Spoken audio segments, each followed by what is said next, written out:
एकदम फेमस झालेले ग्रह आहेत, म्हणजे विलनच समजतात लोक त्याला. एक असेल तो म्हणजे शनी ग्रह असेल. शनी तर युनॅनिमसली झालेला विलन आहे. शनीच्या सगळ्यात मोठी फिअर मॉंगरिंग आहे 7.5. तर 7.5 शनीची तुमच्या आयुष्यात. राहू केतू असं ह्या ग्रहांचा सुद्धा सायंटिफिक ऍस्ट्रॉलॉजीत काय उपयोग होतो? राहू केतू जर तुम्ही म्हणाल तर ते बेसिकली ग्रह नाहीच आहे, कारण तुम्ही शनी आपण टेलिस्कोप मधून बघू शकतो. राहू केतू कोणी टेलिस्कोप मधून बघितलाय का? मुळांबद्दल आता बऱ्याच व्हिडिओज व्हायरल होत आहेत. बरेच सेलिब्रिटीज आहेत की नावातले एक अक्षर बदलतात किंवा एक अक्षर ऍड करतात, तर त्याचा काही फरक पडतो? न्यूमरॉलॉजीचा वापर करून नक्कीच एनर्जीज वाढत असतील, ह्यात काही शंका नाही. मग असं स्पेसिफिक कुठला ग्रह आहे का जो असा पर्टिक्युलर एका गोष्टीवर इम्पॅक्ट करतो? की बरेच जण म्हणतात की 12व्या घरात तुमच्या केतू जर असेल तर ती तुमची शेवटची लाईफ आहे. बरेच जण असं म्हणतात की तुमच्या पत्रिकेत राजयोग आहे किंवा बुधादित्य योग आहे. पत्रिकेत किती टोटल ग्रह असतात आणि त्या प्रत्येक घराचं काय महत्व आहे, जर थोडक्यात सांगू शकलात? तुला म्हणजे ऍस्ट्रॉलॉजीचा क्लासेस लावायचा. आजचे आपले गेस्ट आहेत अमित जोशी सर, जे मेकॅनिकल इंजिनियर आहेत. न्यूट्रासिटिकल कंपनी, फार्मा कंपनी आणि सॉफ्टवेअर कंपनीचे को फाउंडर आहेत. त्यासोबतच ते बऱ्याच बिझनेसेसना मेंटॉरशिप देतात. तसेच नामांकित हॉस्पिटलचे CEO, वेलनेस मेंटॉर आणि भारतातील पहिले सायंटिफिक ॲस्ट्रॉलॉजी बेस्ड रिलेशनशिप व करिअर काउन्सिलर आहेत.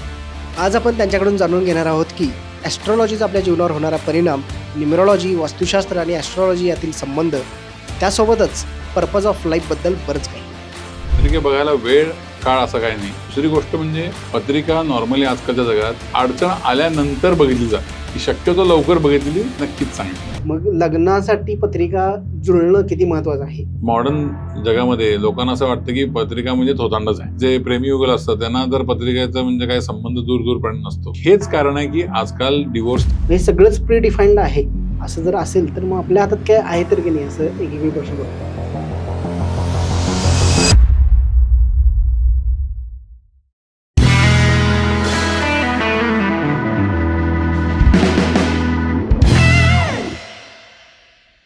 नमस्कार sir, welcome to the podcast.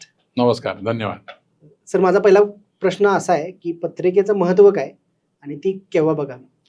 पत्रिका बघायला कुठलाही वेळ किंवा वय महत्त्वाचं नाही.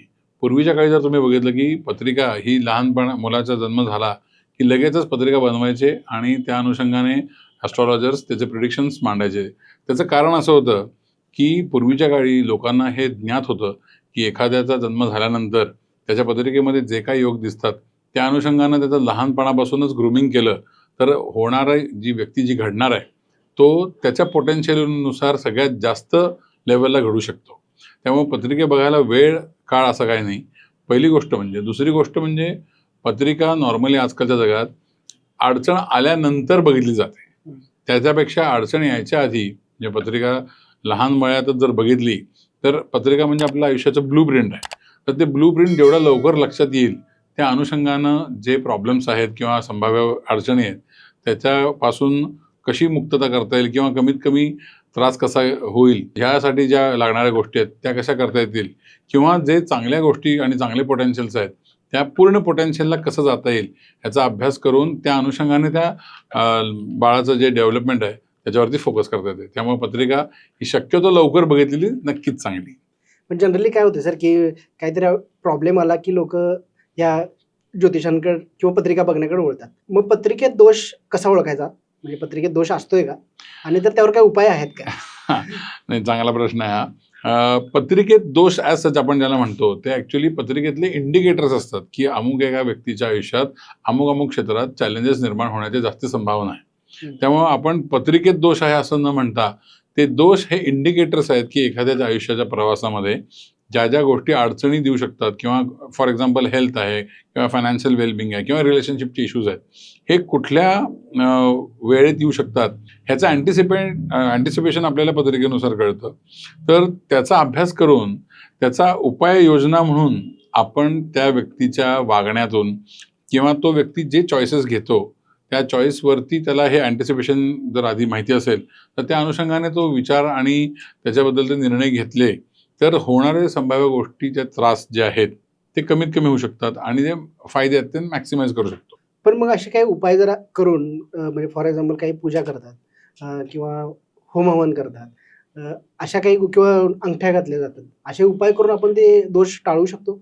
आता होम हवन, अंगठ्या मी स्वतःही करतो. होम हवन कशासाठी तर ती आपल्या वास्तूची शुद्धता किंवा आपल्या जे आजूबाजूच्या लहरी आहेत किंवा आपला ऑरा आहे त्याचं क्लिन्झिंग करण्यासाठी त्याचा उपयोग करतो. त्या एखादी पूजा किंवा अर्चा किंवा अंगठी धारण करून आपले कार्मिक कोटे जे आहेत ते कमी होत नाहीत किंवा चेंज होत नाहीत. लक्षात घ्या की खड्याचा वापर जो आपण करतो त्याला सायकोसोमॅटिक आपल्याला इफेक्ट्स मिळू शकतात, थोडासा विचारावरती परिणाम होऊ शकतो, पण संभाव्य ज्या गोष्टी पत्रिकेत इंडिकेट होतात त्याला उपाय म्हणून ह्या गोष्टी करण्यात काहीच पॉईंट नाही, रादर ते मी करतच नाही. आध्यात्मिक प्रगतीसाठी ज्या गोष्टी आहे महत्त्वाच्या आहेत त्यासाठी ह्या होम हवन यज्ञ करणे ह्यात काही शंका नाही, त्याला ॲब्सोल्युटली मान्यता आहेच. पूर्वीच्या युगात त्या लेवलची लोकं होती की ज्यांच्याकडे ती वाचाशुद्धी किंवा त्या प्रकारचा त्यांचा आचार विचार होता आणि त्यांचं ते पॉवरफुल लोक होती ज्यांच्याकडे ह्या पॉवर्स होत्या की त्यांनी त्या होम हवन यज्ञ करून त्यातनं अल्टरेशन्स ते घडवून आणू शकत. पण आता कलियुगात जर तुम्ही बघितलं की मॅक्सिमम जे मोठे संत महात्मे आहेत ह्या सगळ्यांनी आपल्याला नामस्मरण हे एक औषध आणि उपचार म्हणून दिलेलं आहे. त्याचं कारण पण काय की त्या नामस्मरणात इलेक्ट्रोमॅग्नेटिक वेव्ज असतात ज्याचा परिणाम मानवाच्या शरीरावरती आणि मनावरती पण चांगला होतो. तर उपाय म्हणून होम हवन मी जर कधीच सांगत नाही आणि करत नाही.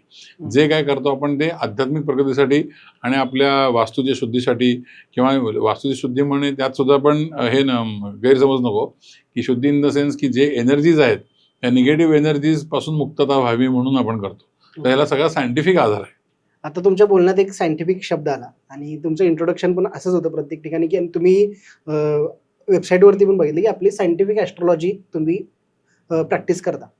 तर मला प्रश्न असा आहे की वैदिक ॲस्ट्रॉलॉजी आहे, नाडी ज्योतिष आहे आणि सायंटिफिक ॲस्ट्रॉलॉजी ह्या तिन्हीमध्ये काय फरक आहे? तर वैदिक ॲस्ट्रॉलॉजी ज्याला आपण म्हणतो ते ॲक्च्युली इंडियन पद्धत आहे ॲस्ट्रॉलॉजीची. पत्रिका बघून ग्रह तारे नक्षत्र ह्याचा अभ्यास करून त्या अनुषंगाने विवेचन करणे हा त्याचा भाग. नाडी ज्योतिष बघतो तर ते एक प्री डिटरमाइंड नॅरेटिव्ह आहे, प्लस त्याच्यामध्ये थोडेसे प्रॅक्टिकल उपाययोजना आणि सायकोलॉजीचा पण अभ्यास केला जातो.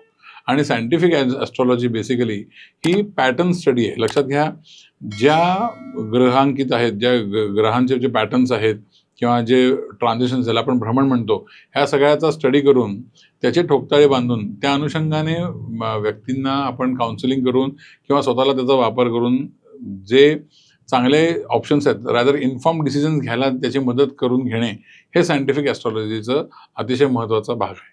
ओके. मग जसं की आता वैदिक ॲस्ट्रॉलॉजी म्हणजे एकदम फेमस झालेले ग्रह आहेत की वेगळ्या अर्थाने फेमस झालेले ग्रह आहेत, म्हणजे विलनच समजतात लोक त्याला. एक असेल तो म्हणजे शनी ग्रह असेल, राहू केतू असेल. मग ह्या ग्रहांचा सुद्धा सायंटिफिक ॲस्ट्रॉलॉजीत काय उपयोग होतो का, तुम्ही ते कन्सिडर करता? उपयोग म्हणण्यापेक्षा आपण कन्सिडरेशन नक्कीच देतो.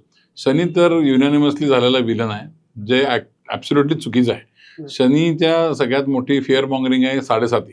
लोकांना त्या 7.5चं इतकं मोठं फिअर मॉंगरिंग करून ठेवलंय की मला माझ्याकडे येणारा प्रत्येक क्लायंट पहिल्यांदा 7.5 चौकशी करतो, सर 7.5 आहे माझी, मग काय करू? तर 7.5 शनीची तुमच्या आयुष्यात फार काय वेगळ्या गोष्टी करत नाही. शनी हा अतिशय डिसिप्लिन आणि पॉवरफुल ग्रह आहे. तो तुमच्या आयुष्यातले सगळ्या चॅलेंजेस दाखवतो. डिसिप्लिननं ॲक्शन घेऊन जर आपण गोष्टी पुढे नेल्या तर ते चॅलेंजेस कमीत कमी रूपांतर होतं आणि त्याचा संभाव्य फायदे भरपूर होतात. प्लस राहू केतू जर तुम्ही म्हणाल तर ते बेसिकली ग्रह नाहीच आहेत, कारण तुम्ही शनी आपण टेलिस्कोपमधून बघू शकतो. राहू केतू कोणी टेलिस्कोपमधून बघितला आहे का आजकाल? तर राहू केतू हे बेसिकली मॅथमॅटिकल इंटरसेक्शन पॉईंट आहेत. म्हणजे पृथ्वीचं जे ऑर्बिट आहे आणि चंद्राचं जे ऑर्बिट आहे त्याचं इंटरसेक्शन पॉईंट म्हणजे राहू केतू. ओके. तर राहू काय इंडिकेट करतो की तुमचं पॅशन काय आहे किंवा तुम्ही कुठल्या म्हणजे एखाद्या ज्या घरात राहू असतो तो त्या घरामध्ये तुमचं डेडिकेशन किंवा तुमचं इंटेन्सिटी ऑफ वर्क दाखवू शकतो. केतू हा डिटॅचमेंटचा ग्रह आहे की त्याच्यातनं तुम्ही विड्रॉल कशातनं घ्याल हे इंडिकेट करतो. हे तेवढंच त्याचं महत्त्व आहे.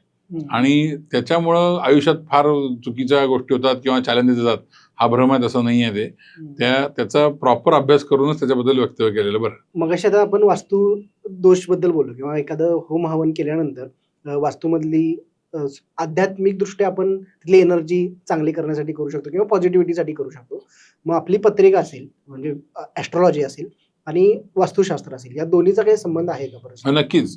पत्रिकेनुसार जेव्हा आपण जर नीट स्टडी केला तर त्याच्यातले जे घर आहे, चौथं स्थान ज्याला आपण मातृस्थान म्हणतो, तर मातृस्थानावरून बऱ्याच अंशी आपण एखाद्याला वास्तुसुख काय आहे, त्या वास्तूमध्ये दोष असू शकतात का, किंवा त्याचा आउटकम त्याच्यासाठी चांगला असेल का, हा त्याचा एक इम्पॉर्टंट घर आहे ज्याचा आपण अभ्यास करतो.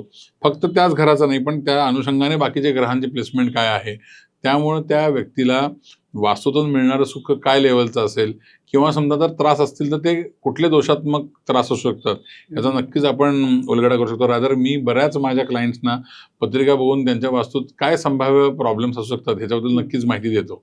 आणि बऱ्याच अंशी त्या म्हणजे मोर दॅन 95% टाइम्स ते ॲक्युरेट येतात, लक्षात घ्या.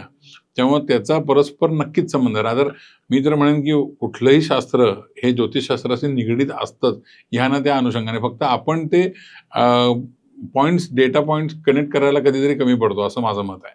मग असं स्पेसिफिक कुठला ग्रह आहे का जो असा पर्टिक्युलर एका गोष्टीवरती इम्पॅक्ट करतो? म्हणजे फॉर एक्झाम्पल शनी काही काही गोष्टीमध्ये डिले करतो असं म्हणतात. मग काही वेळेस विवाह म्हणजे लग्न उशिरा होतात.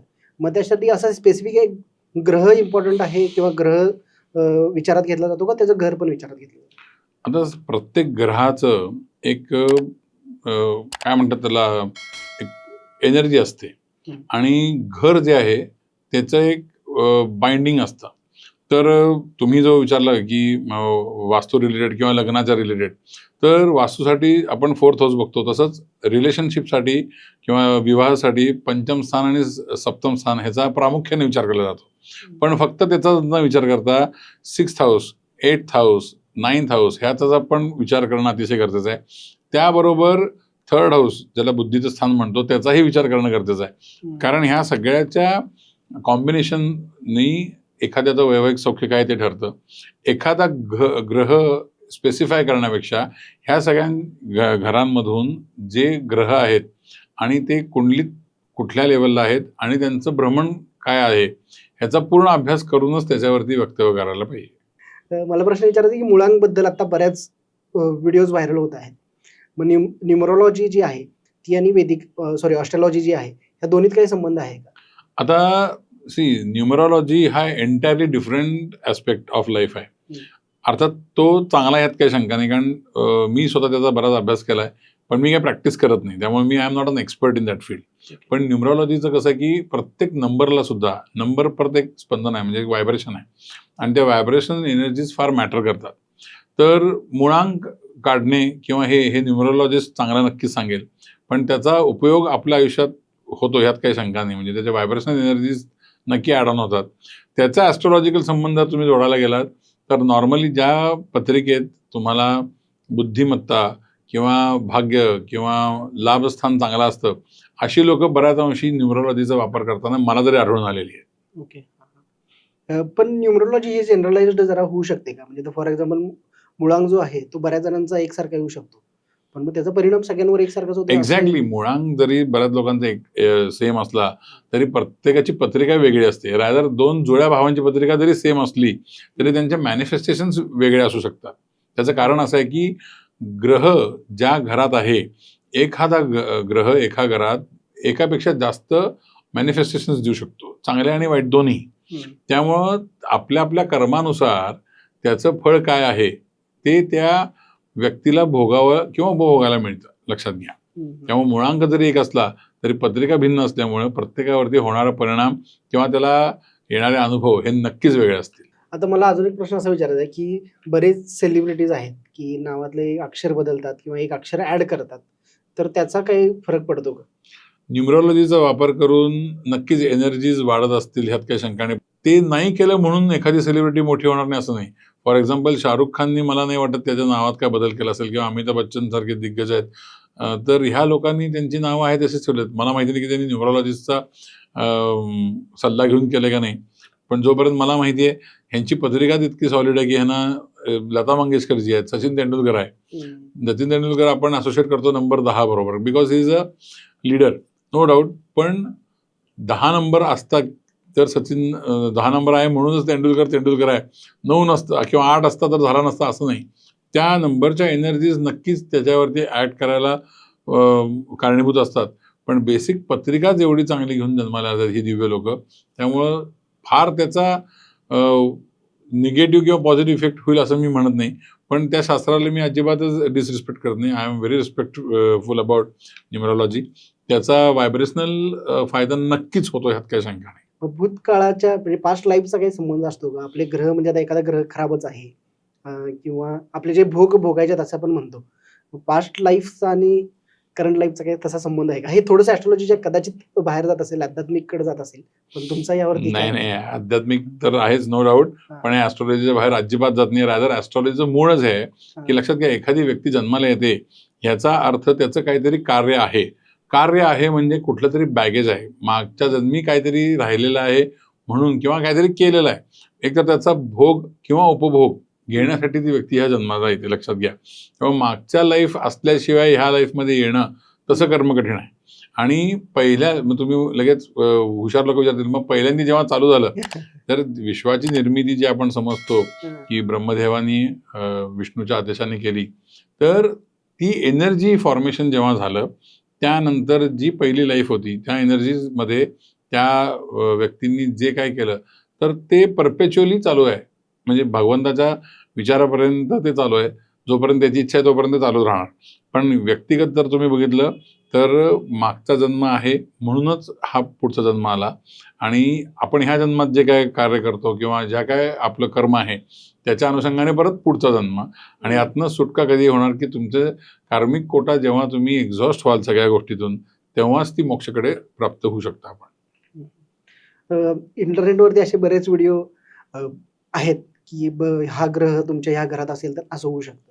तसाच एक आता मोक्ष मिळण्याच्या रिलेटेडचा एक प्रश्न असा आहे की बरेच जण म्हणतात की 12व्या घरात तुमच्या केतू जर असेल तर ती तुमची पॉसिबली लास्ट शेवटची लाईफ आहे. असे बरेच इंटरनेटवरती खूप प्रसिद्ध युट्यूबर्सनी बोललेले व्हिडिओज आहेत. मग हे कितपत खरं आहे? केतू, जसं मी तुम्हाला म्हणालो की तुमचं विड्रॉल दाखवतो किंवा ज्याच्यापासून तुम्ही डिस्पॅशनेट होता किंवा लांब जाता असं दाखवतो. तर 12th हाऊस म्हणजे त्याला हाऊस ऑफ लॉसेस किंवा लिबरेशन त्याला म्हणतो आपण, किंवा व्ययस्थान म्हणतो. तर ऑफकोर्स त्याचा अध्यात्माचा दृष्टिकोन दाखवतो, पण दॅट डझंट मीन की तुमची लाईफ संपणार आहे की याच्या पुढे काय तुमचा परत पुनर्जन्म होणार नाही. तर त्यात काय दाखवतं की ज्या निगेटिव्ह ट्रेट्स ऑफ लाईफ आहेत त्यापासून व्यक्ती जरा लांब राहतो. समजा ज्यात केतू असेल तर त्याचे डिटॅचमेंट लवकर होऊ शकतं, पण त्याचा जर तुम्ही पूर्ण विचार केला की व्ययस्थान काय हाऊस ऑफ लॉसेस आहे, ज्याच्यामध्ये व्यसनाधीनता पण आहे.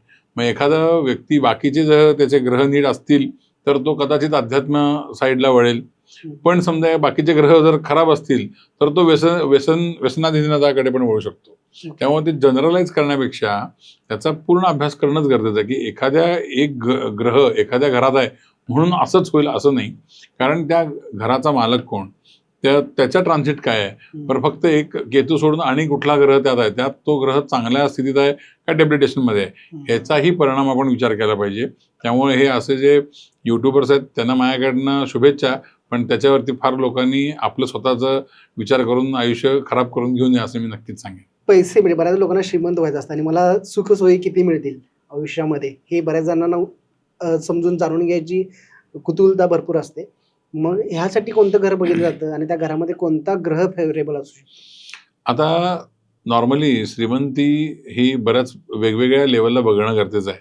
तर ऐहिक सुखाची म्हणजे पैशाचीच जर श्रीमंती बघायची असेल तर आपण त्याला जर स्वतः कमवणार असू तर अतिशय महत्त्वाचं स्थान म्हणजे सेकंड हाऊस, ज्याला आपण धनस्थान म्हणतो. पण काय काय लोकांना जन्मापासूनच श्रीमंती मिळते, तर त्यासाठी आपण 10th हाऊस म्हणजे कर्मस्थान पण बघू शकतो, 11th हाऊस बघू शकतो. त्यानंतर 6th हाऊस पण फार महत्त्वाचं आहे, कारण नवीन नवीन अपॉर्च्युनिटीज देणारं स्थान आहे.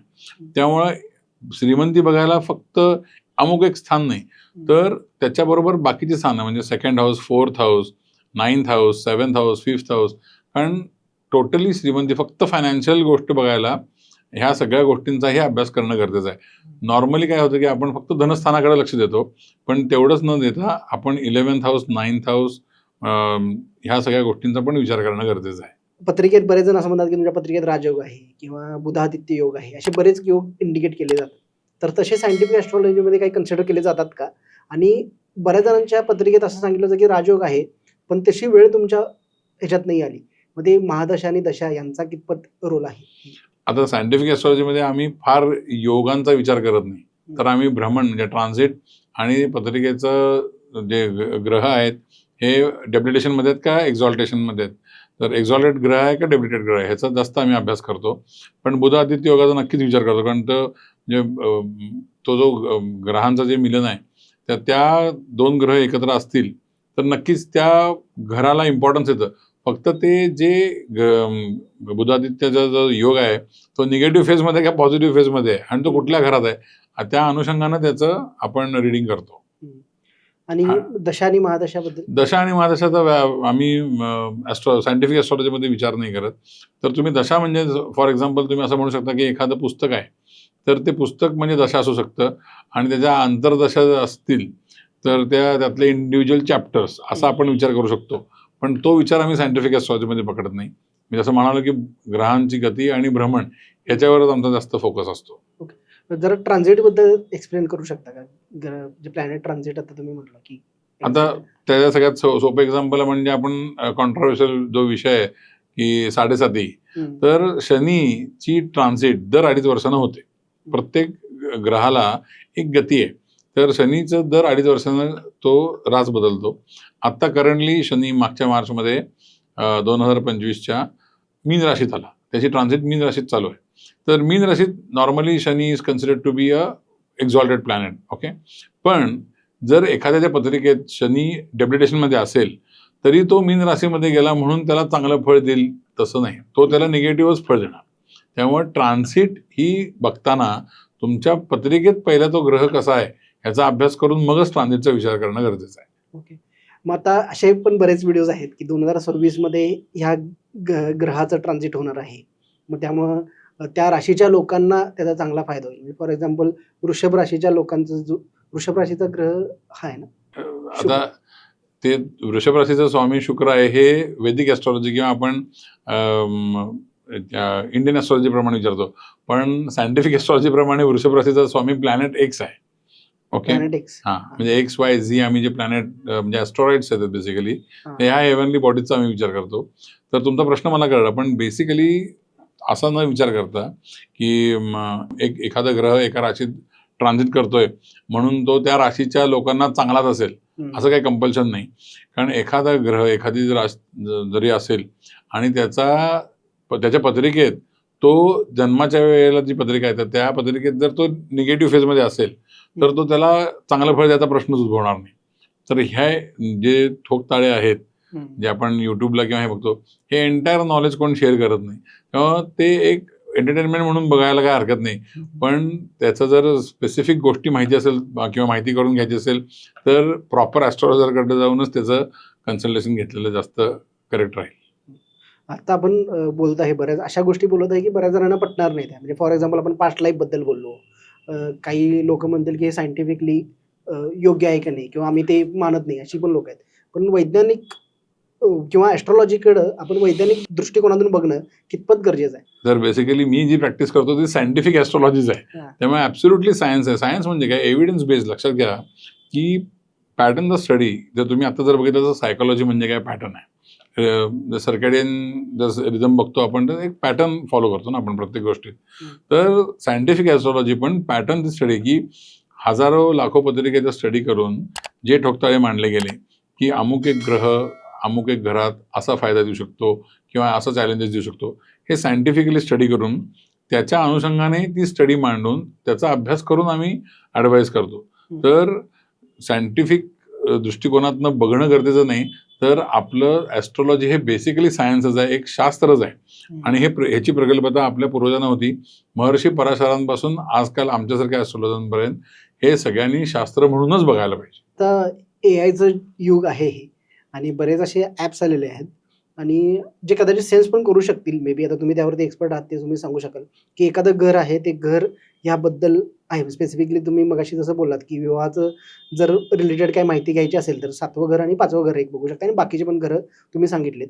आणि प्लस त्यामध्ये कुठला तरी ग्रह असेल म्हणजे जसं शनी असेल किंवा गुरु असेल तर या ग्रहांचे काही वैशिष्ट्य मग अशी सगळी ऑलरेडी परमिटेशन कॉम्बिनेशन आपण एखाद्या सॉफ्टवेअरला दिली तर ते सॉफ्टवेअर चांगल्या पद्धतीने प्रेडिक्ट करू शकेल का? आता ऑलरेडी मार्केटमध्ये बरेच सॉफ्टवेअर आहेत जे सो कॉल्ड प्रेडिक्शन्स करतात. मला नक्कीच मी स्वतः एक इंजिनियर आहे आणि सायंटिफिक ॲस्ट्रॉलॉजर आहे. मला एक नक्की गोष्ट माहिती आहे की आता लगेच नाही पण कालांतराने AIचा वापर प्लस सॉफ्टवेअर असं परम्युटेशन कॉम्बिनेशनमध्ये त्यातल्या त्यात एथिकल ॲस्ट्रॉलॉजी नक्कीच वरती येईल. कारण माझा स्वतःचा हे ध्येय तेच आहे की ॲस्ट्रॉलॉजी हे कुठलंही टॅबू नसून हे अतिशय इम्पॉर्टंट शास्त्र आहे, ज्याच्याकडे आपण एक GPS म्हणून बघायला पाहिजे. आणि ऑफकोर्स मी आता स्वतःचं पण माझं एक ॲप डेव्हलपमेंटच्या मी मागे आहे की जेणेकरून त्याचा उपयोग लोकांना चांगला व्हावा. कारण ॲस्ट्रॉलॉजिकल प्रॅक्टिस करायला लिमिट आहे शेवटी.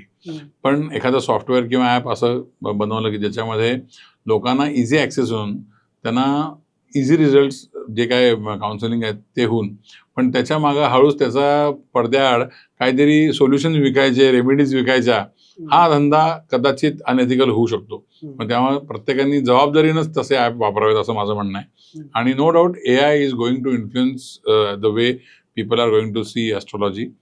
AIचा वापर रादर सदुपयोग करून ॲस्ट्रॉलॉजीला अजून लोकांपर्यंत पोहोचवायला उपयोग होऊ शकतो. आणि अशा गोष्टीत मला पण नक्कीच सक्रिय सहभाग घ्यायला आवडेल. सर, आजकाल लव्ह मॅरेज बरेच लोकांचे होतात किंवा आजकालची मॉडर्न जी पिढी आहे तर त्यांचं असं मत आहे की आम्ही काही पत्रिका बघणार नाही. हे खूप ओल्ड स्कूल झालेलं आहे. मग लग्नासाठी पत्रिका जुळणं किती महत्त्वाचं आहे, किंवा पत्रिकेतून आपल्याला लग्नाविषयी बऱ्याच गोष्टी कळू शकतात का, किंवा नातेसंबंध टिकण्यासाठी पत्रिकेचा उपयोग कसा करून घेता येऊ शकतो? अतिशय इम्पॉर्टंट प्रश्न आहे हा. कारण आजकाल जर तुम्ही बघितलात की मॉडर्न जगामध्ये लोकांना असं वाटतं की पत्रिका म्हणजे थोतांडच आहे. आणि लव्ह मॅरेजेस जे प्रेमीयुगल असतात त्यांना तर पत्रिकेचा म्हणजे काय संबंध दूर दूरपर्यंत नसतो. पण हेच कारण आहे की आजकाल डिवोर्सच्या केसेस किंवा वैवाहिक अशांतता ही वाढली. त्याचं कारणच ते. पूर्वीच्या काळात जर तुम्ही विचार केला तर ग्रहांकित बघून, पत्रिका बघूनच लग्न करायचं. त्याचं कारण असं होतं की दोन व्यक्ती भिन्न ठिकाणी जन्म घेतलेल्या एकत्र राहणार आहेत आणि त्यातून चांगलं काहीतरी निष्पन्न व्हावं, त्यांना आयुष्य एकमेकाबरोबर चांगल्या रीतीने घेऊन पुढचीही पिढी चांगली व्हावी ह्याचा अभ्यास करायचे पत्रिकेनुसार. तर त्याचे नुसतं गुणमिलन न बघता, आता सायंटिफिक ॲस्ट्रॉलॉजीमध्ये आम्ही दोन पत्रिका जुळतात का नाही बघायला आम्ही पत्रिका कधीच जुळवत नाही. पत्रिका जुळते का नाही, रादर जुळते का नाही पेक्षा फेवरेबल आहे का नाही ह्याच्याबद्दल आम्ही सांगतो. तर ते बघताना आपण काय बघतो की एकामेकाला ते चार्ट कॉम्पॅटेबल आहेत का नाही, ग्रहमैत्री चांगली आहे का नाही. गुणमिलन बघायचं असेल तर तुम्ही कुठल्याही पंचांगात बघू शकता. त्यासाठी तुम्हाला ज्योतिषाकडे जायची काहीच गरज नाही. पण गुणमिलन बघून पत्रिकेचे जे लग्न होतात ती लग्न टिकतील ह्याची अजिबात गॅरंटी नाही. त्याचं कारण असं आहे, गुणमिलन जरी चांगलं असेल, अगदी 32 आणि 36 गुण जरी जुळले तरी ग्रहमैत्री नसेल तर पत्रिकेत नक्कीच प्रॉब्लेम येणार, रादर वैवाहिक सौख्यात नक्कीच इश्यूज येणार.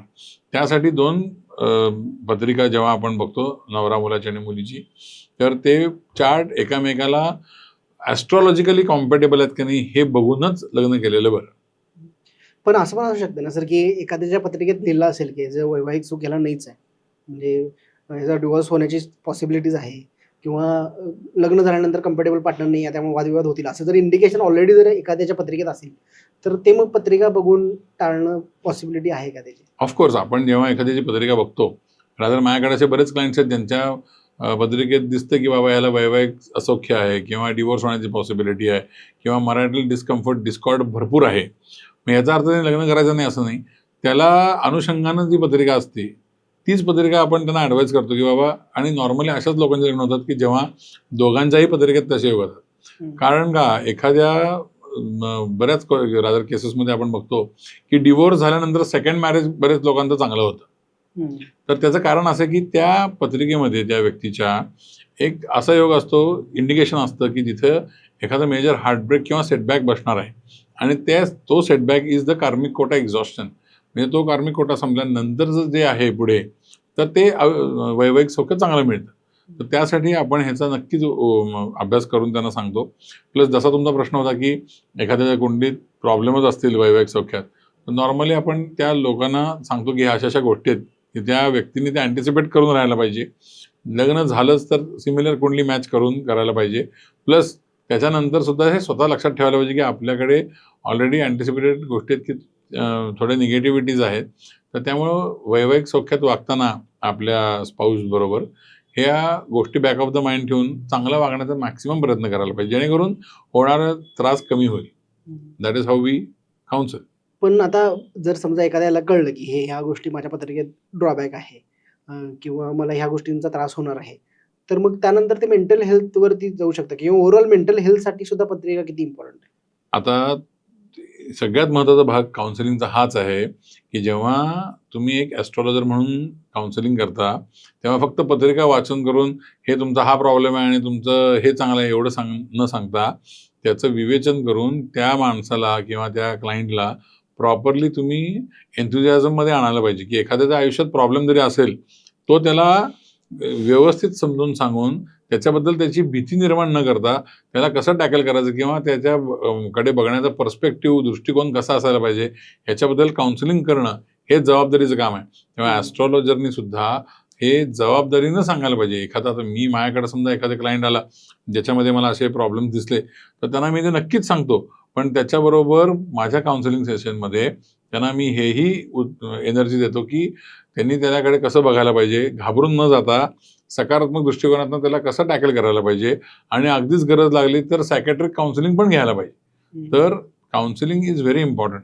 नुसतीच पत्रिकामधून हा योग आहे आणि हे चांगलं आहे असं सांगणं न करता त्याला प्रॉपर काउन्सिलिंग देणं गरजेचं आहे आणि हाच सायंटिफिक ॲस्ट्रॉलॉजीचा अतिशय इम्पॉर्टंट वापर मला दिसतो. मला हे पण विचारायचं होतं फॉर एक्झाम्पल की आता हे सगळं आपण सांगितलं की असं वेगळ्या माइंडसेट आपण ठेवून करू शकतो.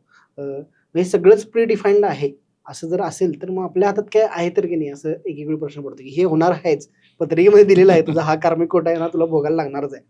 तर मग आपण त्याच्याकडे कसं ते टॅकल कसं करायचं?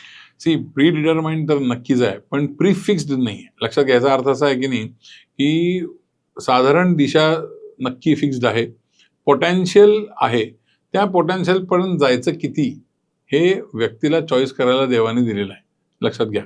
म्हणजे एखाद्या गोष्टीत एखाद्याच्या पत्रिकेचा आपल्याला समजा की अतिशय श्रीमंतीचा योग आहे, तर ती श्रीमंती किती लेवलला जाऊ शकते हे त्याच्या कर्मानुसार पण आहे.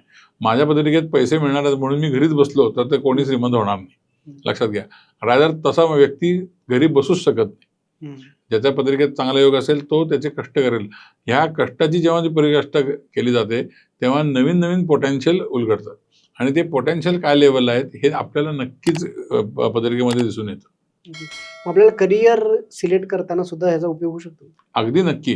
कारण का की पत्रिकेमध्ये संभाव्य करिअर्सचे जे ऑप्शन, आपल्याला एक सगळ्यात मोठा गैरसमज आहे अनफॉर्च्युनेटली की एखाद्या व्यक्तीनं एकच करिअर करायला पाहिजे. नो डाऊट पत्रिकेत तसा योग असेल तर एकच करिअर केलेलं बरं, नो डाऊट. पण एखाद्या व्यक्तीच्या आयुष्यात इन्कमचे सोर्स म्हणून किंवा एक वर्क सॅटिस्फॅक्शन म्हणून बरेच पर्याय असतात. रादर एखाद्या व्यक्तीमध्ये बरेच गुणधर्म पण असतात. तर त्या व्यक्तीने आपल्या आपल्या कॅपॅसिटीनुसार त्या प्रत्येक गोष्टीमध्ये करिअर करण्याचा जर प्रयत्न केला तर primary, secondary, tertiary rather multiple sources of income त्यातनं करता येतं. लक्षात घ्या, आजकाल आपल्याकडे फायनान्शियल एक्सपर्ट सगळ्यांना ॲडवाइस करतात मल्टिपल सोर्सेस ऑफ इन्कमकडे लक्ष द्या, पॅसिव्ह इन्कमकडे लक्ष द्या. तर हे सगळं ऑलरेडी पत्रिकेत असतं. आपल्याला जुन्या सोशल सिव्हिलायझेशन प्रमाणे एक आपण घोड्याचा चष्मा लावून जातो की मी इंजिनियर झालो तर मी इंजिनियरचंच काम करायला पाहिजे. तर फॉर एक्झाम्पल माझं जर एक्झाम्पल घेतलं तर मी इंजिनियर आहे, पण मी इंजिनिअरिंग सोडून बऱ्याच क्षेत्रात काम करतो. तर हे पत्रिकेनुसार जाणून घेऊन त्या पोटेन्शियलचा आपण विचार करून त्या क्षेत्रात नक्कीच काम केलं तर आपल्याला नक्कीच फायदा होऊ शकतो. जसं तुम्ही म्हणालात की ह्याचं कल कशाकडे आहे ते कळू शकतं पर्सनॅलिटीचा. म्हणजे ओव्हरऑल पर्सनॅलिटी ट्रेट आपण पत्रिकेतनं कुठल्या घरातून बघू शकतो. म्हणजे जनरलाइज आता बरेच जर लोक म्हणतात की धनुराशीची लोक अशी असतात, मीन राशीची लोक अशी असतात, पण नुसतंच ते राशींवरती डिपेंडंट आहे का पत्रिकेतल्या घरांवरती आणि ग्रहांवरती डिपेंडंट आहे? अगदीच नक्की. बेसिकली माझे काउन्सिलिंग सेशन्स जे असतात त्याच्या पहिले 10 मिनिटं मी माणसाचं अंतर्मन, स्वभाव, पर्सनॅलिटी ह्याच्याबद्दलच विवेचन करतो. त्याचं कारण असं आहे की पत्रिकेमध्ये एखाद्या व्यक्ती त्याचं अंतर्मन काय आहे हे स्पष्टपणे नमूद असतं. ते परफेक्टली वाचणं अतिशय महत्त्वाचं आहे, कारण त्यातच आपल्या आयुष्याचं बऱ्यापैकी ब्लूप्रिंट दडलेलं असतं. तर हे वाचन करताना आपण स्पेसिफिक घर किंवा स्पेसिफिक ग्रह नुसतं न बघता तर त्याच्यामध्ये आपण ॲसेंडंट म्हणजे लग्नस्थानाचा विचार करतो. त्याचबरोबर चंद्र कुठल्या राशीत आहे आणि बुध कुठल्या राशीत आहे किंवा सूर्य कुठल्या राशीत आहे, त्याचे फायदे तोटे काय ह्याचा पूर्ण अनुमान लावतो आपण. त्याचबरोबर बाकीचे जे घरं आहेत ह्यांचा सुद्धा विचार करून त्याचं कॉम्प्रिहेन्सिव्ह रीडिंग करतो. त्यामुळं एकच घर किंवा एकच ग्रह ह्याच्यावरनं स्वभाव किंवा एकाच राशीच्या माणसाचा तोच स्वभाव असं नाही. त्या राशीची एनर्जी मूलभूत असू शकते. फॉर एक्झाम्पल मेष राशीचा व्यक्ती असेल तर त्याच्याकडे पॅशनेट असणे किंवा थोडंसं लिडरशिप क्वालिटी असू शकते पुढं करण्याची. पण दॅट इज नॉट की सगळेच तसे असतील. बाकीचे ग्रह काय आहेत त्या अनुषंगाने ती शक्ती जास्त असेल, कमी असेल किंवा कधी कधी डॉर्मंट असेल. तर त्यामुळे पत्रिकेचा पूर्ण विचार करून पर्सनॅलिटी किंवा ह्याच्याबद्दल वक्तव्य केलेलं बरोबर असेल. पत्रिकेतल्या ग्रहांवरून आपण जसं करिअरचं बोललो, करिअरचं आपल्याला डिसाईड करता येऊ शकतं किंवा पैशाचं डिसाईड करता येऊ शकतं, विवाहाचं डिसाईड करता येऊ शकतं. तसं आपल्या हेल्थ रिलेटेड पण काय आपल्याला इंडिकेशन्स मिळू शकतात का? आणि ते हेल्थ रिलेटेडचे इश्यूज आपण टाळण्याचा प्रयत्न करू शकतो का? नक्कीच. पत्रिका लक्षात घ्या, पत्रिकेमध्ये सर्व प्रकारच्या मनुष्य जीवनामधील सगळ्या गोष्टी साधारण दिसतात. एखादा ॲस्ट्रॉलॉजर माझ्यासारखा तो कदाचित वाचू शकला नाही, हे त्या ॲस्ट्रॉलॉजरचं शॉर्टकमिंग आहे, शास्त्राचं नाही. शास्त्र अतिशय प्रगल्भ आहे. ॲस्ट्रॉलॉजीमध्ये एव्हरीथिंग इज प्री डिफाईन्ड आणि प्री टेक्स्टेड असतं. ते फक्त आपण ॲनालिसिस करून तिथपर्यंत यायला पाहिजे. हेल्थ वाईज जर बघितलं तर एखाद्या व्यक्तीच्या आयुष्यात संभाव्य कुठले आजार येऊ शकतात किंवा कुठली दुखापत होऊ शकते, इथपर्यंत आपल्याला नक्कीच प्रेडिक्शन्स देता येतात. रादर मी दिलेली पण आहेत. आणि एखादा आजार होणार नाही किंवा एखादं काय असतं डायग्नोसिसमध्ये एखादं संभाव्य गोष्ट दिसते, तर ती होऊ शकते का नाही ह्याचं पण प्रेडिक्शन आपण नक्की देऊ शकतो. पण त्याचा अभ्यास व्यवस्थित करून जबाबदारीनं त्याच्याबद्दल वक्तव्य करणं गरजेचं आहे. कारण हेल्थ रिलेटेड प्रेडिक्शन करताना एखाद्याच्या आयुष्यावरती परिणाम होऊ शकतो. कारण एखाद्याला तुम्ही सांगितलं की एखादा आजार संभाव्य आहे, तर व्हायच्या आधीच त्या माणसानं टेन्शन घ्यायला नको, त्यामध्ये मानसिक आजार रूपांतर होईल. त्यामुळं ते अतिशय जबाबदारीने कधी पॉसिबल कुठल्या गोष्टी आहेत हे नीट सांगणं गरजेचं आहे. आणि तेव्हा मेडिकल ॲडवाईस घेणं अतिशय महत्त्वाचं आहे. की ज्योतिष आम्ही तुम्हाला सांगू शकतो की एखाद्याला हार्टचा त्रास होऊ शकतो, संभाव्य आहे, ह्याचा अर्थ त्या व्यक्तीने लगेच हार्टचं दुखणं लागलं असं न विचार करता हार्टसाठी बेटर लाईफस्टाईल काय आहे किंवा त्यांच्या कार्डिओलॉजिस्ट किंवा फिजिशियनला विचारून बेस्ट लाईफ प्रॅक्टिसेस त्यांनी वापरावेत, जेणेकरून तो संभाव्य धोका जास्तीत जास्त टाळता येईल. पत्रिकेवरून आपल्याला एखाद्याचा लाईफ स्पॅन कळू शकतो का? किंवा त्याचा मृत्यू कधी होणार आहे हे कळू शकतं का? आणि हे कळल्यानंतर तुम्ही कोणत्या दृष्टिकोनातून बघता? नक्कीच आपल्याला पत्रिका बघून एखादा लाईफ स्पॅन मोठा आहे का अल्पायुषी आहे ह्याच्याबद्दल नक्कीच आपल्याला माहिती मिळते. पण बिंग अ रिस्पॉन्सिबल ॲस्ट्रॉलॉजर आपण कधीच कोणाला फिगर मॉंगरिंग करत नाही. एखाद्याचं आयुष्य समजा स्पॅन कमी असेल तर त्याला वेगळ्या रीतीने काउन्सिल करून त्याला ह्या गोष्टीची पूर्ण कल्पना डायरेक्टली न देता इनडायरेक्टली त्याचं माइंड डायव्हर्सिफिकेशन दुसऱ्या साईडला करणं हे रिस्पॉन्सिबल काम आहे. प्लस एखाद्या जेव्हा क्लायंट जी पत्रिका आपल्याकडे येते वाचायला, एखादं ICUमध्ये आहे क्लायंट, तर त्यावेळेला जेव्हा वाचण्यासाठी येते तेव्हा आपण त्यांच्या नातेवाईकांना बऱ्यापैकी त्याची आयडिया देतो की कितपत पॉसिबल आहे रिकव्हरी, का अतिच फॅटल योग दिसतात. पण ते कुठलंही 100% ॲक्युरेट पकडूनच चालणं असं मी ॲडवाईज करणार नाही. पण त्याच्यातली पर्सेंटेज ऑफ ॲक्युरेसी नक्कीच चांगली, 95 to 98% ॲक्युरेट रिझल्ट्स मिळतातच. तर त्यातून एखाद्याच्या आयुष्यात आता माझ्याकडे रिसेंटलीच एक केस झाली की एक पेशंट ICUमध्ये ॲडमिट होतं. तर बरंच होपलेस केस होती ती आणि त्यांचे नातेवाईक माझ्याकडे पत्रिका वाचण्यासाठी आले होते. फोनवरून त्यांनी कन्सल्टेशन घेतलं होतं. तर त्यांना मी सांगितलं की आत्ता तरी तसं काय मला वाईट योग दिसत नाही आहे. नो डाऊट अतिशय वाईट ग्रहमान आहे, पण लाईफला एंडेंजरिंग असं किंवा थ्रेटनिंग मला काही दिसलं नाही. म्हणून मी त्यांना सांगितलं की वाचण्याचे होप्स नक्कीच जास्त आहेत. आणि फॉर्च्युनेटली ती व्यक्ती रिकवर झाली. त्यांना बरेच ऑपरेशन्स करावे लागले. आत्तासुद्धा ते सफरिंगमध्ये आहेत, पण त्या धोक्यातनं नक्कीच बाहेर आहेत. दॅट पर्सन इज डुईंग वेल. पण ह्याचा अर्थ मी सांगितलं म्हणून नाही, त्यांच्या पत्रिकेत तसा योग होता म्हणून आपण सांगितलं. तर ते लाईफ स्पॅनबद्दल बोलताना इंडिव्हिज्युअल लेवल कन्सल्टेशनमध्ये थोडा गांभीर्याने आणि रिस्पॉन्सिबिलिटीने बोलणं महत्त्वाचं आहे. आणि जेव्हा अशी क्रिटिकल पोझिशन असते, जेव्हा नातेवाईक एखाद्या व्यक्तीवर येतात, तेव्हा जे पॉसिबल गोष्टी आहेत हे क्लिअर कट सांगणं पण गरजेचं असतं. जरा आध्यात्मिक प्रश्न आहे हा आता पुढचा, की म्हणजे सगळंच आहे, प्री डिफाईन्ड आहे, आपल्याला सगळा पाथ क्रिएट करून दिलेला आहे. त्यातून कदाचित पोटेन्शियल कितपत जायचं आपल्या हातात असू शकते. ॲक्च्युअल पर्पज काय आहे लाईफचा? The purpose of life is to experience. मी तेच सांगितलं की पर्पज आहे की नाही प्रत्येकाच्या पत्रिकेत वेगवेगळा आहे. ओके, जनरलाइज टर्ममध्ये purpose is to experience life. जर स्पेसिफाईड केलं तर प्रत्येकाच्या पत्रिकेत, कोणाच्या पत्रिकेत याचा पर्पज ऑफ लाईफ असेल देशासाठी लढणे. जसं नरेंद्र मोदी साहेबांच्या पत्रिकेत योग आहे की योग करून ह्या आपल्या भारत देशाला आणि नवीन लेवलला, चांगल्या लेवलला नेणे. तर पर्पज ऑफ लाईफ प्रत्येकाचा वेगळा असतो आणि तो पर्पज समजून घेण्यासाठीच पत्रिका वाचन करून घेणं महत्त्वाचं. आता थोडं आपण पत्रिकेबद्दल एवढा वेळ बोलतोय, पत्रिकेत किती टोटल घरं असतात आणि त्या प्रत्येक घराचं काय महत्व आहे जर थोडक्यात सांगू शकलात तर? पत्रिकेत साधारण नाही, पत्रिकेत स्पेसिफिकली 12 घरं असतात. तर प्रत्येक घराचं वेगवेगळं इम्पॉर्टन्स आहे. जसं की असेंडंट म्हणजे ज्याला पहिलं स्थान, प्रथम स्थान म्हणतो, ते असेंडंट म्हणजे ती व्यक्ती, त्याचं ओव्हरऑल पर्सनॅलिटी काय असेल, फिजिकॅलिटी काय असेल.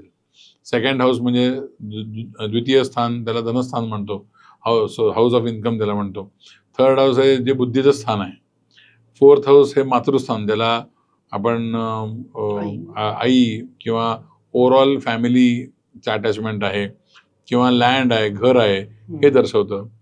फिफ्थ हाऊस हे बेसिकली क्रिएटिव्हिटीचं स्थान आहे. त्याच्यामध्ये कला किंवा कलागुण किंवा इवन सोशल ॲक्टिव्हिटीज दाखवू शकतं.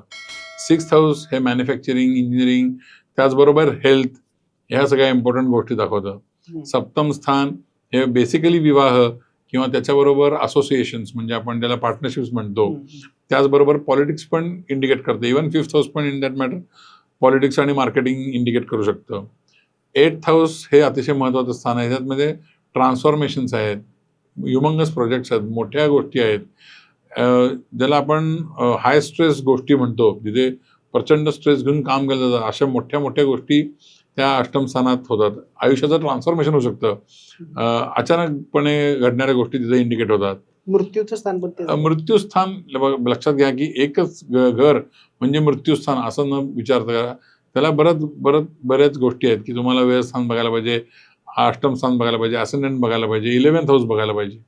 तर ते मृत्यूचं स्थान मी म्हणणार नाही नुसतं, तर हे ट्रान्सफॉर्मेशनचं स्थान आहे. मग ट्रान्सफॉर्मेशन मृत्यूमध्ये पण असू शकतं, लक्षात घ्या. त्यामुळं that is the right word to say. 9th हाऊसमध्ये तुम्हाला फॉरेन रिलेटेड किंवा लॉ लिटिगेशन रिलेटेड गोष्टी आहेत किंवा ओव्हरऑल जनरल लक आहे, ते स्थान आहे. दशम स्थान हे तुमचं कर्माचं स्थान आहे. पितृस्थान पण त्याला आपण म्हणतो केंद्र 10th हाऊसला. आणि 11th हाऊस तुम्हाला तुमचं second half of life indicate करतं आमच्या सायंटिफिक ॲस्ट्रॉलॉजीच्या हिशोबाने. सेकंड हाफ म्हणजे माणसाचं साधारण आयुष्याच्या 40 नंतरचं लाईफ काय असेल, आपण ॲग्रिगेट 80 वर्षाचं लाईफ पकडलं जनरल पर्पजमध्ये, तर ते इंडिकेट करतं. 12th हाऊसमध्ये इवन 11th हाऊसमध्ये आपण तुमचे ऐहिक सुख आहे किंवा एखाद्याची एक्सपान्शन किंवा व्याप्ती किती वाढू शकते ह्याचाही आपण त्याच्यात अभ्यास करू शकतो. Socially networking is the right word, correct. आणि 12th हाऊस ज्याला house of losses and liberation म्हणतो आपण, की ज्याच्यामध्ये अध्यात्म पण येतं, ज्याच्यामध्ये फॉरेन कंट्री रिलेटेड गोष्टी येतात, ज्याच्यामध्ये व्यसनाधीनता किंवा व्यसन असणे नसणे ह्या बाबतीत संभाव्य गोष्टी पण येतात. तर असं प्रत्येक घराचं वेगवेगळं महत्व आहे. आता हे सगळं आपण हे आता जी बोललो, जी स्थानं बोललो, हे लग्न पत्रिकेबद्दल झालं ना. अशीच एक चंद्र पत्रिका पण असते ना, म्हणजे मून चार्ट. नाही, सायंटिफिक ॲस्ट्रॉलॉजीमध्ये आमचा एकच चार्ट असतो. लग्न पत्रिका वेगळी, सन मून पत्रिका वेगळी असा आम्ही काही विचार करत नाही. आम्ही नॉर्मल पत्रिका घेऊनच जातो. किंवा बरेच अजून चार्ट पण असतात ना, म्हणजे D9 वगैरे चार्ट असतात. त्याचा आम्ही कुठंच विचार करत नाही. आम्ही सायंटिफिक ॲस्ट्रॉलॉजीमध्ये बेसिकली असेंडंट म्हणजे लग्न पत्रिका बघूनच सगळ्या प्रेडिक्शन्स मांडतो. तुम्हाला ज्योतिष शिकण्याची प्रेरणा कुठून मिळाली आणि आजपर्यंत तुमच्या अनुभवातून ज्योतिष 100% दरवेळी बरोबर असतंच का? हे ज्योतिष शिकण्याची प्रेरणा मला लहानपणीच मिळाली, कारण I come from a very humble background. आणि मला कायम असं वाटतं की मला अमुक एक गोष्ट पाहिजे किंवा अमुक एक गोष्ट करायची आहे, अमुक लेवलला जायचं लाईफमध्ये. तर हे कसं संभाव्य आहे हे त्या लहानपणी मला ऑफकोर्स मला माहिती नव्हतं. आणि मग तेव्हा असं ऐकिवातनं लोकांकडनं बघून की नशीब आपल्या हातात असतं, हस्तरेषा. मग माझा इंटरेस्ट पहिल्यांदा पाल्मिस्ट्री म्हणजे हस्तरेषेमध्ये झाला. त्याचा अभ्यास मी बराच लोकांकडनं केला, पुस्तकं वाचली, पण त्याचं परफेक्शनमध्ये प्रॉब्लेम यायला लागले म्हणल्यावरती मी हळूच ज्योतिषाकडे वळलो. मग वैदिक ॲस्ट्रॉलॉजीमध्ये पण बराच मी अभ्यास करायचा प्रयत्न केला, बरीच पुस्तकं वाचली, बऱ्याच लोकांकडे जाऊन योग आणि नक्षत्र ह्याचं सगळं सामंजस्य समजून घ्यायला गेलो. पण त्यात सुद्धा मला काय म्हणावं तसं सॅटिस्फॅक्शन मिळालं नाही. And then I landed up with scientific astrology, ज्याच्यामध्ये त्या अनुषंगाने मला परफेक्शन जास्त मिळाली आणि मला overall inculcation of the idea हे चांगलं झालं. त्यामुळं असा माझा गेल्या 30-35 वर्षाचा प्रवास, मी वयाच्या साधारण 10 वर्षाचा असल्यापासूनच्या आधी काळात, म्हणजे जेव्हापासून मला लक्षात आहे तेव्हापासून मला ज्योतिषाची आवड निर्माण झालेलीच आहे, स्पेसिफिक एज सांगण्यापेक्षा. आणि असा मी तेव्हा कधी विचार करणार की मी स्वतः सायंटिफिक ॲस्ट्रॉलॉजर होईन किंवा प्रॅक्टिसिंग ॲस्ट्रॉलॉजर होईन, पण नंतर नंतर आता सगळ्या गोष्टी जस्टिफाय होतात. पण आतापर्यंतच्या अनुभवातून प्रत्येक प्रेडिक्शन बरोबर झालेलं आहे का काही वेळी जरासं थोडं अंदाज? प्रिडिक्शन हे ॲस्ट्रॉलॉजर करतो, त्यामुळं त्याच्या बुद्धिमत्तेनुसार किंवा त्याच्या एन्कॅल्क्युलेशन किंवा त्याचा एक आयडिया आहे किंवा त्याचा एक समज आहे शास्त्राबद्दल, तो लिमिटेड असू शकतो. त्याच्यामुळं प्रिडिक्शन्स मे गो रॉंग, पण शास्त्र परफेक्टच असतं. लक्षात घ्या की सर्वात महत्त्वाचं म्हणजे की आपण जेव्हा प्रिडिक्ट करतो एखादी गोष्ट, तर ती व्यक्तिगत प्रिडिक्शन जेव्हा करतो तेव्हा नो डाऊट त्याचं परफेक्शन नक्कीच चांगलं असतं. आणि माझा स्वतःचा अनुभव असा की इंडिव्हिज्युअल लेवलला जेव्हा मी प्रिडिक्शन्स केलेले आहेत व्यक्तिगत आयुष्याबद्दल, the most of them 95 to nearly about 99% accurate निघालेलीच आहे. 100% म्हणणं योग्य नाही म्हणून मी म्हणतोय 99%. पण त्याचे लिमिटेशन हे त्या ॲस्ट्रॉलॉजरच्या त्या वेळच्या प्रिडिक्शनच्या वेळच्या बुद्धीवरती किंवा त्याच्या मानसिक स्टेटवरती पण अवलंबून असतं. त्यामुळं नॉर्मली लोक म्हणतात की ज्योतिषशास्त्र संध्याकाळी करू नये, पण माझी कन्सल्टेशनची वेळ संध्याकाळीच आहे. कारण मी माझे दिवसभराचे माझे बिझनेसची कामं सगळे संपवून जबाबदाऱ्या जरा बाजूला ठेवून स्वतःला मेंटली फिजिकली परत फ्रेश करून एकदा शांत डोक्याने पत्रिका बघतो. तर पत्रिका बघताना त्या ॲस्ट्रॉलॉजरची जी मानसिकता असते, त्याच्या आयुष्यात काय घडामोडी चाललेल्या असतात, ह्याचा परिणाम न डोक्यात घेता जर आपण पत्रिका वाचली तर त्याचे प्रिडिक्शन्स नक्कीच 100% पर्यंत ॲक्युरेसीमध्ये जाऊ शकतो. त्यामुळं प्रिडिक्शन्स, ॲस्ट्रॉलॉजिकल प्रिडिक्शन्स हे ॲस्ट्रॉलॉजरवरती डिपेंडंट आहेत. आणि शास्त्र जर म्हणाला तर शास्त्र हे अतिशय परफेक्टच आहे. आजकाल प्रत्येक जण नवीन येणाऱ्या वर्षाबद्दल बऱ्याच गोष्टी सांगत आहेत, प्रेडिक्ट करत आहेत, युद्ध होतील किंवा अन्य काही असेल. तर तसं सायंटिफिक ॲस्ट्रॉलॉजीच्या दृष्टिकोनातून तुम्ही काय सांगू शकाल? सी बेसिकली मी वैयक्तिक किंवा व्यक्तिगत प्रेडिक्शन करतो. प्रत्येक माणसाचं चार्ट मी बघू शकतो आणि त्याबद्दल मी नक्कीच बोलू शकतो. That is my expertise. Generalise बोलायला झालं तर येणाऱ्या वर्षाबद्दल जर बोलायचं झालं तर रादर येणाऱ्या वर्षामध्ये ज्या महत्त्वाच्या ग्रहांच्या ट्रान्झिट्स होणार आहेत त्याच्याबद्दल आपण नक्कीच बोलून किंवा त्याच्या बेसिसवरती आपण बऱ्याच गोष्टी सांगू शकतो. पण येणाऱ्या वर्षात ज्या ट्रान्झिट्स आहेत त्यापेक्षा आधी 2019-2020 मध्ये जी सगळ्यात महत्त्वाची ट्रान्झिट झाली प्लुटोची, तिथपासून मग प्लुटो, युरॅनस, प्लॅनेट एक्स आणि आता रिसेंटली शनी आणि गुरुचं जे ट्रान्झिट आहे, ह्या सगळ्यांचा ऑलरेडी आपल्याला इफेक्ट दिसतोच आहे. की कोविड आला, कोविडनंतर एवढ्या युद्ध चालू आहेत. नेपट्यूनचं डेप्युटेशन रादर एक्झॉल्टेशन नंतर मी जराशी नेपच्यून आला, एक्झॉल्ट झाला, तेव्हापासून वॉटर रिलेटेड बऱ्याच गोष्टी आपण घडामोडी बघतोय आणि ते चालूच राहणार आहेत कारण त्यांचा ट्रान्झिट फार मोठा आहे. नेक्स्ट इयर आणि 2026 मध्ये रादर 2026च्या एंडला प्लॅनेट वाय जो आहे आमच्या सायंटिफिक ॲस्ट्रॉलॉजीमधला प्लॅनेट वाय, तो सध्या डेप्युटेशनमध्ये आहे आणि तो एक्झॉल्ट होणार आहे 2026च्या डिसेंबरच्या महिन्यात. तर तिथे आपल्याला नक्कीच चांगल्या गोष्टी अजून बघायला मिळतील. आणि ओव्हरऑल 2026 बद्दल म्हणाल तर कायरॉन नावाचा प्लॅनेट सुद्धा एक्झॉल्ट झालेला आहे. त्यामुळं आपल्यासाठी सगळ्या नवीन नवीन गोष्टी किंवा लिडरशिपच्या ज्या गोष्टी असतील किंवा इंडिव्हिज्युअल कॉन्सेप्टच्या ज्या गोष्टी आहेत किंवा स्वतःहून प्रोॲक्टिव्हली जर आपण काय केलं तर नक्कीच येणारं वर्ष 2026 आपल्याला चांगल्या गोष्टी घेऊन येऊ शकतं. पॅसिव्हली फार काय करायला जाऊ नये, सगळं ॲक्टिव्ह पार्टिसिपेशन असायला पाहिजे. आणि जनरलाइज प्रिडिक्शन्स मी स्वतः करत नाही, त्यामुळे त्याच्याबद्दल जास्त न बोललेलं बरं. इंडिव्हिज्युअल लेवलला मात्र मी नक्कीच सांगू शकतो की येणारं वर्ष कसं असेल तुमच्यासाठी. आता पत्रिकेमध्ये प्रत्येक घराचा एक लॉर्ड असतो आणि त्या लॉर्ड बरोबर एखादा प्लॅनेट पण असतो. मग त्या लॉर्डचा कितपत त्या घरावरती इम्पॅक्ट असतो का, त्यात असणाऱ्या प्लॅनेटचा कितपत इम्पॅक्ट असतो, किंवा एखाद्या वेळेस एका घरामध्ये मल्टिपल प्लॅनेट्स पण असू शकतात, मग त्याचा कसं ते रेशो असतो? फॉर एक्झाम्पल 3 प्लॅनेट्स असतील तर त्या 3 प्लॅनेटचा किती %? आता हे सगळं एवढं सोपं नाही की तुम्ही पॉडकास्टमध्ये कव्हर करू शकाल. त्यासाठी ॲस्ट्रॉलॉजी पूर्ण शिकावी लागेल.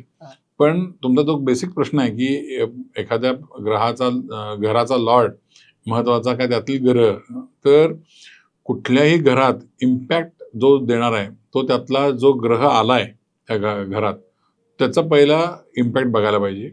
राजा तो कुठल्या घरात नाही येतो त्यापेक्षा, आणि जे घर आहे त्याचा लॉर्ड पॉझिटिव्ह आहे का निगेटिव्ह आहे, म्हणजे एक्झॉल्टेड आहे का डेप्युटेड आहे, यांनीही फरक पडतो. त्यामुळं इम्पॉर्टन्सचा पर्स्पेक्टिव्ह डिफरंट आहे.